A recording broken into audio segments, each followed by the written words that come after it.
আসসালামু আলাইকুম। আজকে আমরা ডে 6 এর পড়াগুলো আসলে কতগুলো কমপ্লিট করতে পেরেছি এবং আমাদের আজকের দিনের প্ল্যানটা সেটা আমি এই ভিডিওতে আপনাদের সাথে শেয়ার করছি। প্রথমে সকালের ফজরের নামাজটাও কমপ্লিট হয়েছে আমার। এরপরে এই যে রিভিশন যেটা অর্থাৎ হচ্ছে পূর্বের যে পড়াগুলো সেগুলো অর্থাৎ ১ থেকে ৬ দিন মানে হচ্ছে ৫ দিন পর্যন্ত যে পড়াগুলো পড়েছি সেগুলো রিভিশন দিয়েছি। হয়তো কিছু পড়া বাকি ছিল। এরপরে এই সময়টায় আসলে অধাতব পদার্থ কার্বন আ এতটুকু পড়তে পেরেছি। অর্থাৎ হচ্ছে কার্বনের যে বহুরূপতা আছে রসায়নের মধ্যে ততটুকু শেষ করেছি।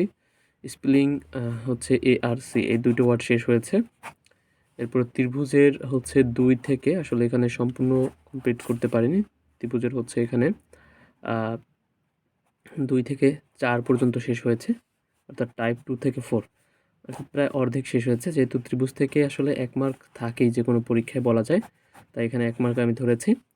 এরপরে জোহরের নামাজ পড়েছি, এরপরে রেস্ট, তারপরে হচ্ছে ভার্ব থেকে আমি এখান থেকে ভার্বটা কমপ্লিট করেছি মোটামুটিভাবে। এটার কালকে ইনশাল্লাহ প্র্যাকটিসটা করলে আমার কমপ্লিট হয়েছে। ভার্বের মধ্যে কিন্তু জিরান্ড, পার্টিসিপল, ইনফিনিটিভ এই ৩ টা জিনিস হচ্ছে গুরুত্বপূর্ণ। এখান থেকেও ১ মার্ক থাকে। এরপর আসরের নামাজ পড়েছি, রিভিশনটা আসলে দেওয়া হয়নি। মাগরিবের নামাজটা পড়েছি। স্পেলিংটা এটা ইনশাল্লাহ এখন রাতে পড়ে ফেলবো। ঈশার নামাজ পড়েছি। আধুনিক বিজ্ঞানটা পড়বো। তাহলে শুধু বাকি আছে রাতের পড়াটা। আসলে রাতের পড়াটা আ সব মিলিয়ে পড়া হয়নি। তা আজকে যা কমপ্লিট করলাম এবং কিভাবে কমপ্লিট করলাম সেটাও আমি আপনাদের সাথে শেয়ার করব। আমি যা কমপ্লিট করেছি সেটা আমার একটা ছোট নোট আকারে থাকে যাতে আমার রিভিশন দিতে সুবিধা হয়। যেমন অধাতু থেকে আসলে পড়েছি যেমন টিয়ার ঘাসের সংকেতটা কী? এরপরে হচ্ছে নাইট্রোজেন, তারপর হচ্ছে বায়ুতে নাইট্রোজেনের পরিমাণ ৭৮.২% আসলে এগুলো যে বিশেষ করে প্রোডিউসার গ্যাস কী? তারপর হচ্ছে ওয়াটার গ্যাস। পৃথিবীর সবচেয়ে বেশি হচ্ছে অক্সিজেন, ভূপৃষ্ঠে সবচেয়ে বেশি। তারপর রকেট জ্বালানিতে হচ্ছে তরল অক্সিজেন ব্যবহার করা হয়। হসপিটালে যে অক্সিজেন আছে সেখানে ৯৩% অক্সিজেন থাকে।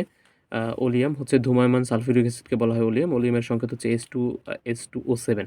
পচা ডিমের হচ্ছে আসলে যে গন্ধের জন্য দায়ী হচ্ছে হাইড্রোজেন সালফাইড।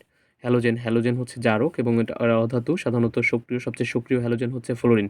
ঠিক আছে?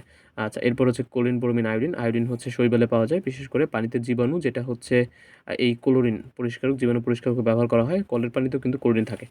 এই হচ্ছে মোটামুটি তথ্যগুলো আমি পরের একটা ভিডিওতে তাদের সাথে শেয়ার করব। এরপরে স্পেলিং থেকে আসলে কিছু পড়া পড়েছি। এরপর কমপ্লিট করেছি ত্রিভুজ পার্ট থেকে। আ ইনশাল্লাহ হচ্ছে আমার প্রত্যেকটা টপিকস যখন পুরোপুরি কমপ্লিট হবে, এরপরে আপনাদের সামনে সেটা আমি কিভাবে কমপ্লিট করলাম তারও একটা ভিডিও দিয়ে দেবো। যাতে খুব ইজি ওয়েতে আমি এগুলো কমপ্লিট করার পর আসলে যাতে রিভিশন দিতে পারি এবং সেই রিভিশন ভিডিওটাও আপনাদের সাথে শেয়ার করব। দেখা হচ্ছে তাহলে নেক্সট ভিডিওতে পরবর্তী প্ল্যান নিয়ে। ধন্যবাদ।